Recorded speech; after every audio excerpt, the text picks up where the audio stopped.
Chris Sale's struggles continue and the injuries continue to pile up for the Red Sox. You are Locked On Red Sox, your daily Boston Red Sox podcast. Part of the Locked On Podcast Network, your team every day.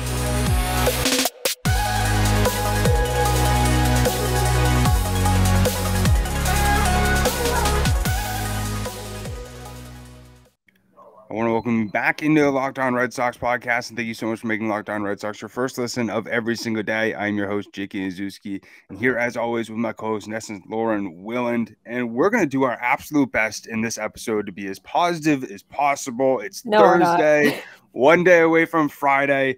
Tough to be positive about this Red Sox team currently, losing 3 games in a row against the Tampa Bay Rays, and they came so close in this one, losing 8-7. Yeah, I mean, this is I don't even know where to begin. It's another shaky start from Chris Sale. The offense came alive too late, and it was just, I mean, sure, you can look at it and say, yeah, losing 9-7, but there's no moral victories in baseball, and it's just another frustrating loss. It's another frustrating lineup. Like, this lineup is just ugly, to say the least, and Chris Sale just has got to figure it out. I know that he's sitting there saying there's no excuses, but I don't know if he has to start from scratch and figure out what's going on. I don't know what the offense has to do. I don't know. And it's early. It's 12 games into the season, but you already have a gaping hole at shortstop. You have a huge problem at shortstop.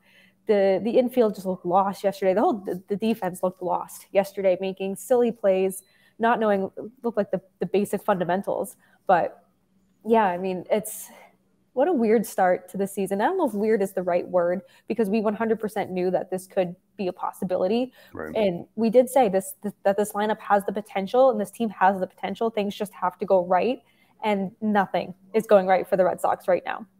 And it's very telling when, a guy making his MLB debut in 3 innings doesn't allow a hit and strikes out 5 and has 8 strikeouts by the 5th inning. But, Taj Bradley, obviously this is a Red Sox podcast, but he had pinpoint control. He had filthy pitches. And there was some of those, strikeouts that the Red Sox had where, doesn't matter if, Shohei Ohtani or Mike Trout was up there, like they would have struck it out. He was just looking really good, especially in his MLB debut.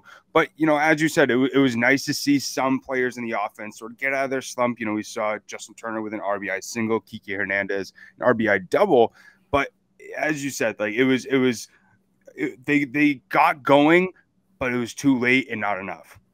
And it's the same old song and dance since last season, right? It's the offense figures it out. The pitching is kind of struggling. And then when the pitching's on, the offense can't do anything. So it was great to see Turner get on base. It was great to see Kike break out of that slump. Maybe that's something that gets him going offensively, but you can't rely on one player. You can't rely on 2 players. This needs to be a full team effort. And this lineup, it doesn't scream Major League Baseball lineup. And that's not Coras' fault. He's doing everything he can with what he has in front of him.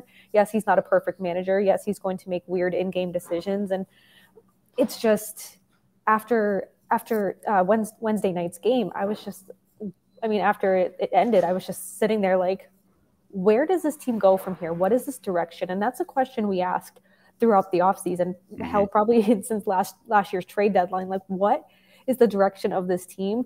Because the direction I'm feeling is just going down, down, down. And it's not a good feeling to have as a Red Sox fan, as someone who covers this team. And it's a simple question. What is the direction of this team? I don't think we're going to get any answers of sorts from that, because I don't even know if the front office knows the direction of this team. And I think they're okay with that.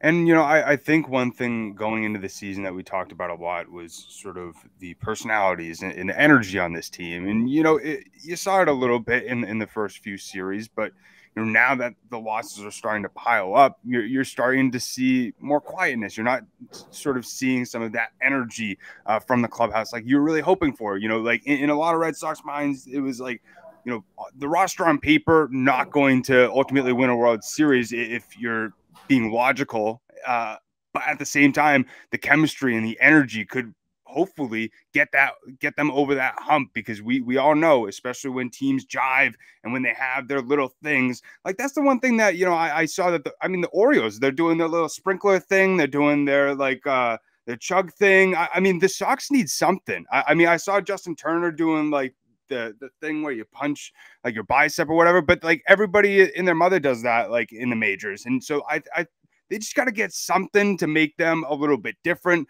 to help them come closer together. So then like maybe these losses don't sting as much, and maybe that energy can get them over the hump to ultimately score enough runs to get some of these close wins. They need a new lineup is what they need. And it's, I know you said you wanted to stay positive or try to stay positive. And I mean, I don't know what it was about last night, maybe because I was just grumpy, maybe because I didn't sleep well, but it was just, it put this awful taste in my mouth. And I was like, I mean, sure, the Red Sox, I mean, we talked about those personalities and those vibes and how they looked really good in spring training. And, we said that that's what they need to carry into the regular season, and they haven't. And I understand these players, they want to win. They don't want to be in the position they are right now. They're frustrated. They don't want to be losing. But I think it's so much more. They need so much more than a home run chant or a home run whatever. And I don't know. I don't know the answer. All I know is that this lineup and this defense right now is just not getting it done for the Red Sox.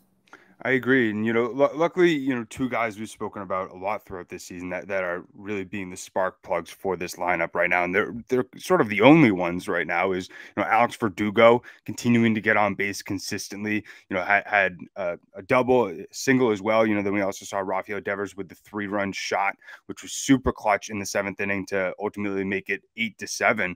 And then, another guy who hasn't really, been doing too much offensively, Reese McGuire. He was 3 for 4 ultimately in this game. Had a tough throw at second base there where I forget who the runner was, but he should have been out at second. It was just an awful throw by McGuire. But ultimately, like I think as this lineup continues to go against better pitching and tougher teams, not to say like the wins are going to get even easier or they're going to start to stack up even more, but I think they'll continue to try and figure out what maybe isn't going right. And, a lot of times, you could also say, the tougher competition or the tougher battles that you go through really helps you learn how to ultimately take those, losses or take those slumps and really learn from them for the rest of the season. Because, you said it perfectly. Like, we're only 12 games in. And so, like, if the Red Sox lineup does awful throughout this first month,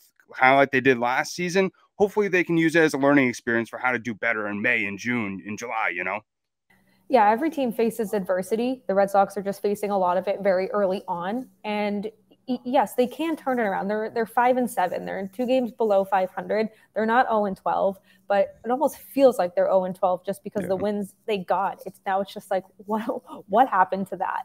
And the Rays are a very, very tough team. There's absolutely no denying that. And they have put up some, we saw them lose. We saw them lose 1-0 in the opening game of the series. We know that this team can be competitive, can try to shut down this Rays team. It's just I mean, I keep saying I don't know. Like, I don't know what's next for this team. And like I said, every team does face adversity at some point in the season. And the Red Sox have a lot of it on their plate right now. And I think it will we'll see how they handle it, how they bounce back, and how they go into their finale on Thursday, and then into their series against the Angels, and then on Monday, which is like going to be a literal marathon day for people in New England and people in Boston, when you have the Red Sox Patriots Day game when Ohtani is going to pitch, and then you have the marathon, of course, and then the Bruins game 1. Like, it's supposed to be a great Monday in Boston. If they can't win on Patriots Day with all those good vibes and just like everyone just happy to be in the city on that day, then oh God, that very well could be the end of the season right there. And I already know they're going to play, the hype up video, with how everything unfolded in 2013 and, how the team was able to be resilient and really play for the city. And, I hope some of the guys, obviously most of the guys on this team were around back then, at least in Boston, playing in Boston. But I hope that fires him up to want to represent Boston and want to be resilient for the city of Boston. You know, one guy you said the word adversity, and one guy who's dealt with a lot of adversity, over the last few years, and even so far this season, is Chris Sale. And, I want to get a little bit more into his start in our second segment, because there's some interesting things that I want to look at. And, I agree with you. I'm very curious to see if this is what Chris Sale is for the rest of the season, or if this is just a little glimpse and he's just trying to, get out of his own way. But before we do that, I want to talk to you about eBay Motors. So for a championship team, it's all about making sure every player is a perfect fit. It's the same when it comes to your vehicle. Every part needs to fit just right. So the next time you need parts and accessories, head over to eBay Motors. With eBay Guarantee Fit, you can be sure every part you need fits right the first time around. Just add your ride to My Garage and look for the green check to know the part will fit, or your money back. Because just like in sports, confidence is the name of the game when you shop at eBay Motors. And with over 122 million parts to choose from, you'll be back in the game in no time. After all, it's easy to bring home a win when the right parts are guaranteed. Get the right parts, the right fit, and the right prices on ebaymotors.com. Let's ride. Eligible items, exclusions apply. It just made me think about the Russell Wilson Broncos Nation. Let's ride. Broncos country. Let's ride. But now looking at Chris Sale, lasted 4 innings, ended up throwing, 81 total pitches, 55 of them were strikes. And, you mentioned it. He's continued the same exact tone that he has throughout the season after his rough starts. Sort of just said one word: tough. He said, if we had a better starting pitcher, we would have had a better chance to win. And it's really unfortunate to, look deep into the numbers for Chris Sale. And, I know I said we were going to be positive this episode, but you gotta look at the facts and be honest about these different things. Weighted on base average, he's got a 4.45, which is bottom 8% of the league. His xERA is 7.01. And then, his walks are up to 10.9. And so, you're just starting to sort of see a little bit of a flawed version of Chris Sale. And we've never seen this before. And, I think that maybe this is the time when, not only Chris Sale, but Red Sox fans in general need to look in the mirror and, sort of come to the realization, even though it's super early and we don't know if this is the Chris Sale for the rest of the season, but he's not going to be the guy that's going to go out there and maybe give you a shutout. He might allow, 2 to 3 runs, every single start. He might be a 4th starter now, which in a rotation filled with already 3 and 4 starters, does that help? No. But at the same time, I think that we can keep on praying and hoping that he's going to look at the film and figure it out. And, working with Dave Bush is going to do something.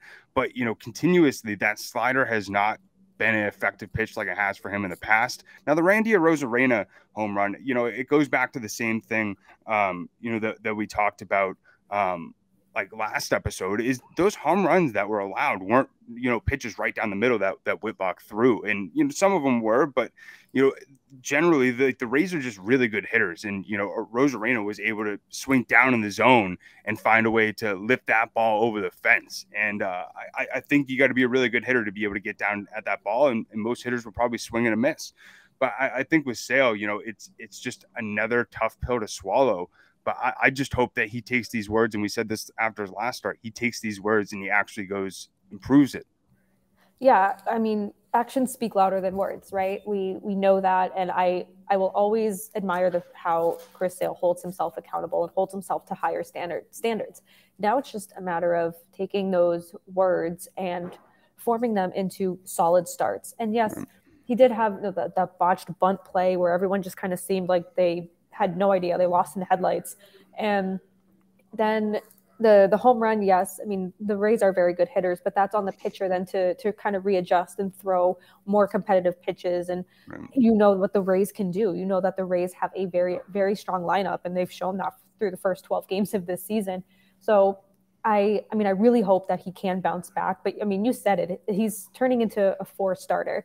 And when this rotation has nothing but 4 starters, 3, 4, 5 starters on it, what are we doing? And, I do believe Chris Sale can bounce back. I don't think he's going to be that dominant 2018 and prior pitcher, but I don't expect him to be, but I expect him to be much better than this. I think that the Red Sox deserve it. The fans deserve it. Yeah. And Chris Sale owes it to himself. He's put in a lot of work to get to where he is, and he's not getting the results he wants. He's not giving the results that the Red Sox and the fans want.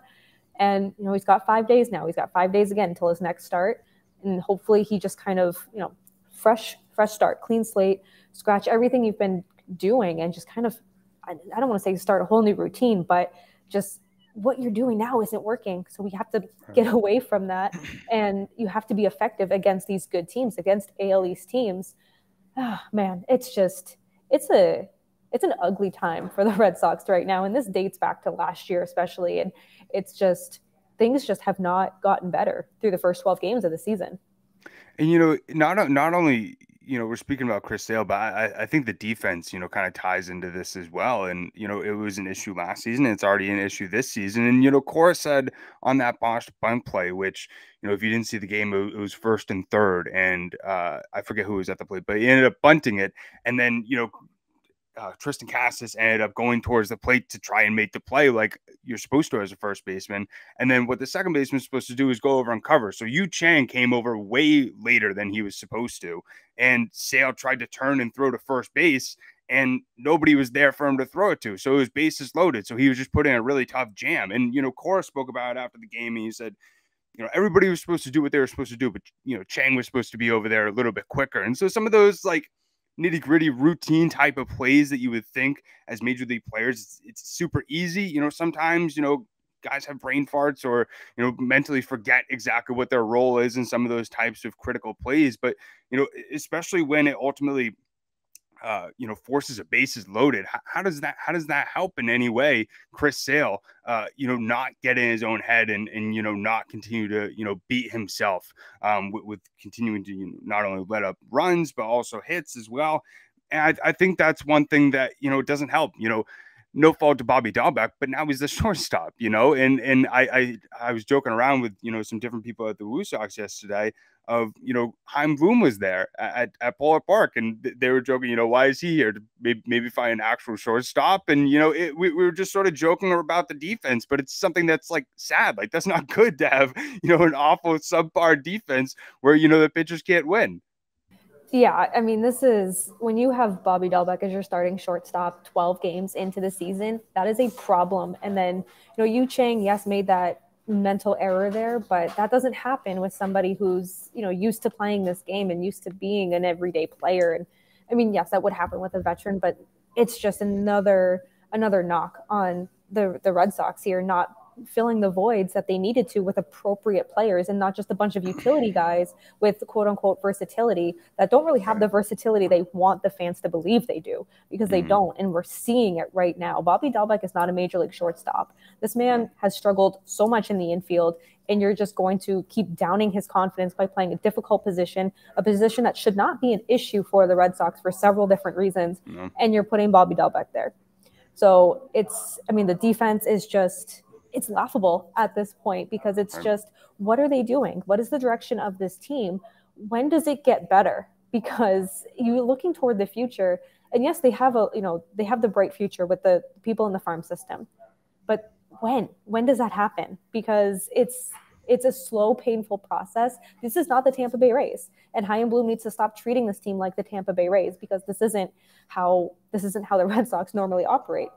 So it's just a mess. I was just going to say, when you brought the Tampa Bay Rays, I mean, as I bet all Red Sox fans when they hired Chaim Bloom, in their mind, it was like, oh, geez, we're going to be a powerhouse, not only have a stacked farm system, but you see what they're doing now. I mean, they have all these no names, but now they're names, but like prior to a few seasons before, they weren't superstars, and now they're 12-0. And so, yes, I completely agree with the point. The Red Sox aren't the Tampa Bay Rays, but if you're going to use the same tactics, and I bet, Red Sox fans can agree with me on this, if you're going to try and use the same tactics for the Rays, when is that going to happen? Because the Rays are unbelievable right now, and they've been unbelievable since you left the organization.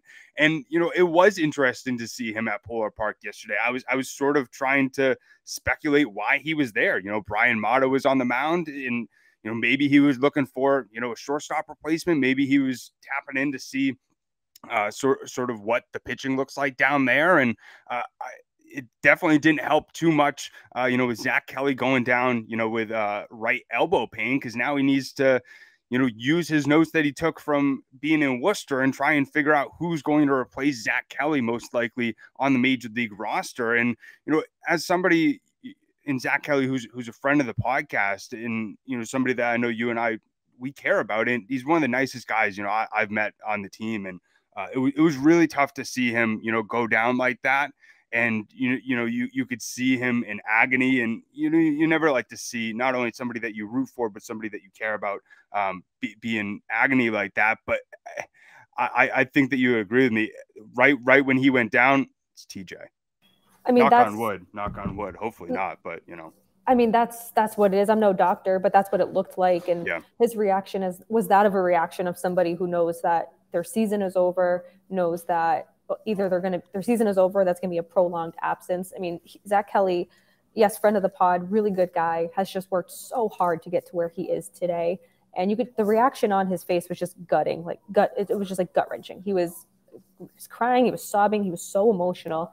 And after the game, he was like, I want to put the team first. I want to go out there and finish that inning. I couldn't. And it speaks to how much he loves playing baseball. He loves being part of the Red Sox, and the work he's put in has certainly paid off. And he had a torn UCL 2 years ago. So he certainly knows what that feels like. And if that is the outcome of this, I'm just going to be so sad, just because he's such a good person. He's worked so hard, loves the game of baseball. And he talked about his journey on this podcast, and it's admirable.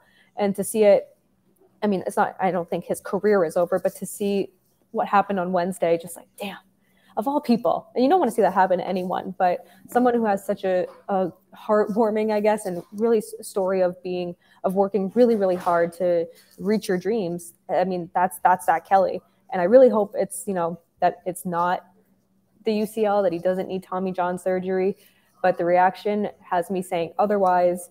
We won't know until after the weekend. He is going to get imaging on Friday. So it's just like, you just hope for the best for him. Hopefully the Red Sox have called it inflammation and pain. Hopefully it's just that. Hopefully it's just a little inflammation, a little bit of pain, and he'll be back, next month. But that's what we're hoping for. That's the best. But his reaction, I'm just like, it was gut wrenching.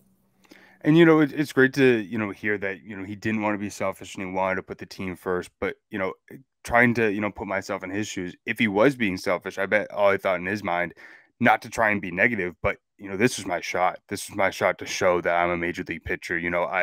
I had a few appearances in September last year, but this is when I made the opening day roster. And, he just had a baby too. And, not to say like sort of connected to, anytime a backup quarterback comes out in football and, he performs really well, sometimes it brings up those questions like, and teams are interested. And, it's the same thing in baseball.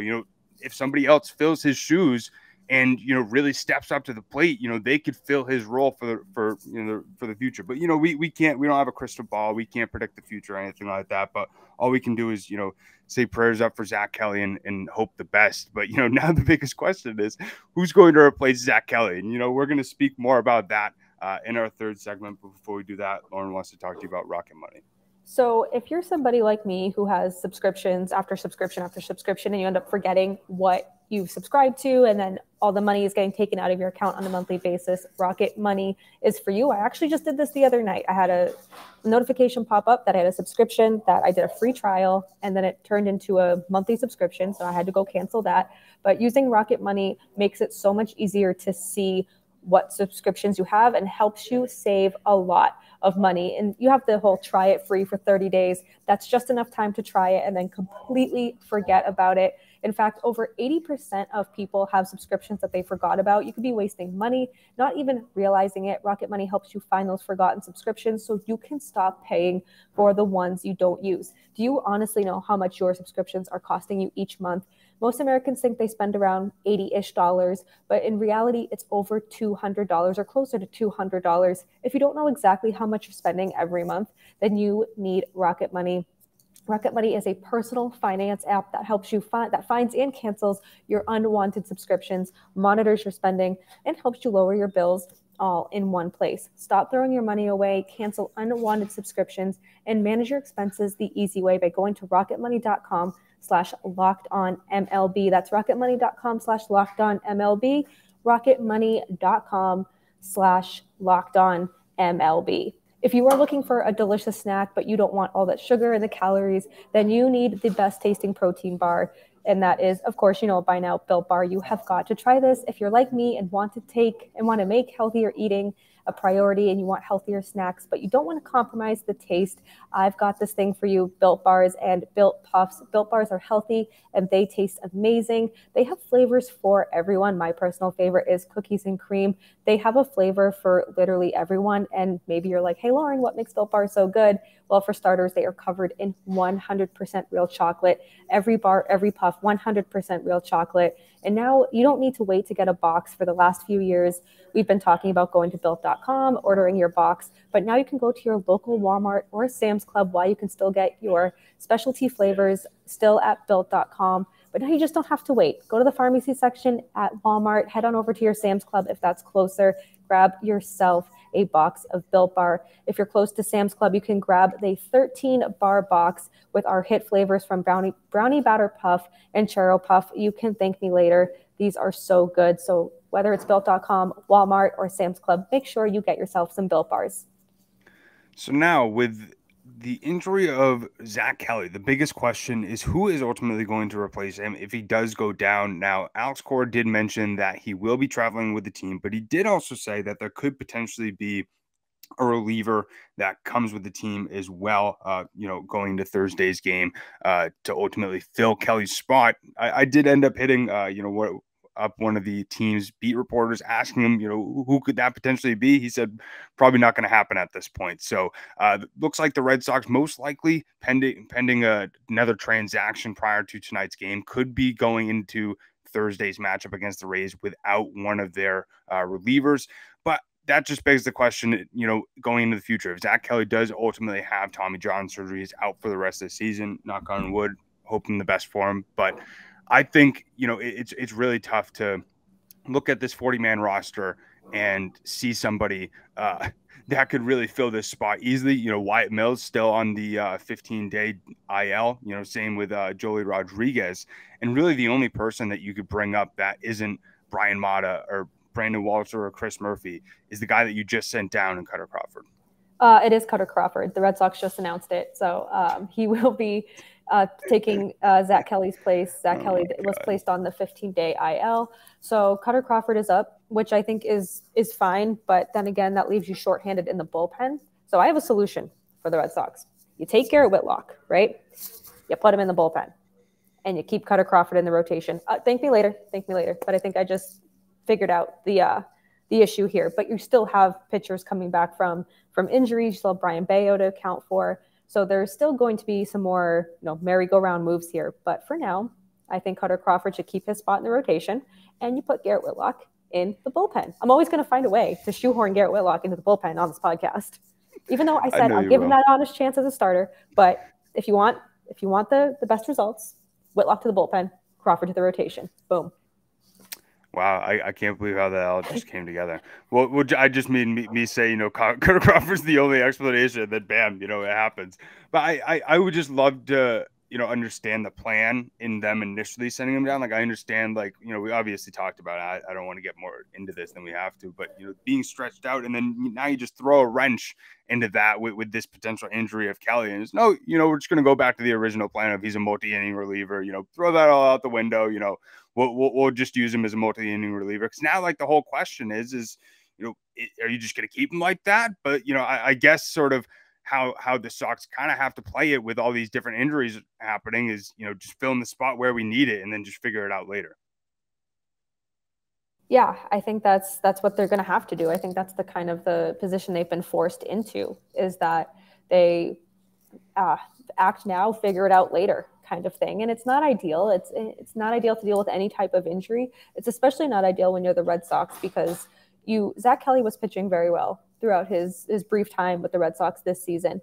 And Cutter Crawford was doing fine, but we know, like you said, you just mentioned him, keeping him stretched out, blah, blah, blah. But man, it's just what are we doing? again, what is the direction of this team? What is the long-term plan? Because I feel like fans should not feel like this going into game 13 of the season. Fans shouldn't have all of this negativity, and understandably so. They have every right to feel the way that they do, 110%. But it's just like, they deserve so much more than what these past 12 games have been. And I don't know if they're going to get it. And I mean, right now, and this is just a mess. I keep saying that. It's a mess of what's happening to the Red Sox right now. And I mean, hopefully now, I feel like, depending on, of course, the extent of Zack Kelly's injury, Kutter Crawford probably is here to stay now. But is he going to be this person because he has the options to get sent up and down when Bayo comes back? What about Wyatt Mills and Joely Rodriguez? So, I mean, I feel bad for Kutter Crawford being in that position, but I am glad that he is getting another shot so quickly with the Red Sox. But, man, backs are against the wall already. It's April 13th. The backs are against the wall. It is crazy to ultimately be at this point. And, I'm very excited to fast forward to June and ultimately see how this all plays out, how the roster looks at, after all these guys end up ultimately coming back, and we're able to finally get sort of these answers. But, I also wanted to, we talked about, making this a positive episode, but I wanted to sort of touch on Bryan Mata's start a tiny bit to end the episode. Chaim Bloom, as I mentioned, was at Polar Park. No idea why he was there, but he didn't see a great outing out of Bryan Mata. And I know a lot of people were very excited about what they saw from Mata during spring training. There was a lot of hype from Alex Cora during the spring that, we could probably see Mata at the later part of the season. But the one thing that really hurt him last year, which is continuing to hurt him this year, is his control issues. And we really, really saw it on Wednesday night. Ended up pitching 3 1/3, allowed 4 hits, 4 earned runs, walking 3 batters. And, I know when you hear 3 batters, Jake, what are you talking about? Bad control. Walking 3 batters isn't that bad. Well, he also hit 3 batters in a row to ultimately load the bases to end his outing. And then Jake Faria came in and allowed a grand slam. So not at all what you like to see. And especially when a guy, hits 3 batters in a row like that. That definitely shows a control issue right there. So, ultimately, I'm praying that, he improves. But at the same time, from what we saw, in his first start of the season, ended up walking 5. And now, when you add up the hit by pitches, there's 6 walks in one outing right there. And so I think this is something where Sox fans need to take a tiny bit of a step back in terms of Bryan Mata, allow him to continue to develop into a strike throwing pitcher, whether he is a starter or whether he is a reliever ultimately with the team. I think these control issues are pointing right there that he's most likely should be a reliever in that might not have the ultimate control to be a viable or productive starting pitcher in the major leagues. But, I just hope that we continue to see not only, Mata, Murphy, and Walter shine and continue to develop down in Worcester, so we can have more excitement about this team. We can have more confidence about this pitching going more into the future rather than, being nervous and biting our fingernails down absolutely every single game, hoping that, the pitchers don't allow, 5 to 6 runs and the Sox can actually win a game. But we did our best to be as positive as possible this episode, barring all the different stuff that, ultimately was thrown at us last night. But luckily, we have an answer. Kutter Crawford is going to be filling in for Zack Kelly. And, Corey Kluber is going to be on the mound against Jeffrey Springs, who, the Sox ultimately ended up, allowing to leave the team. And now he's dominating for the Rays. But, it is what it is. Everything's fine. Everything's fine. We just got to see Kluber. The Sox have Kluber now. The Rays don't. Haha. Tampa, be upset. We got to have something. We got to have something to be excited about and root for. But all we can hope that the Sox can finish out this series strong with a W. But as always, we greatly appreciate everybody tuning into the podcast. If you have not yet, make sure to subscribe over on YouTube or whatever audio platform that you listen to. I also want to thank you so much for making Locked On Red Sox your first listen of every single day. Now make your second listen and check out Locked On Fantasy Baseball. Win your league by listening to Matt and Dom every day as they bring you the best fantasy strategies. Find Locked On Fantasy Baseball wherever you get your podcasts and over on YouTube. Also follow Locked On Red Sox over on Twitter. It's LO_Red Sox. Myself at Jake Iggy. And also Lauren, it's la la la, 3 laws, Lauren with 4 R's. But we hope that this episode made you feel positive this morning, or made you want to run through a brick wall, or be motivated, I guess, to dominate the day. But at the end of the day, everything happens for a reason. You know, we're alive. Got to be happy about that. But we hope everybody enjoys their day. And we'll talk to you and see you guys tomorrow. We'll end it how we always end it. Keep the faith. Stay positive as much as you can. And let's go Sox.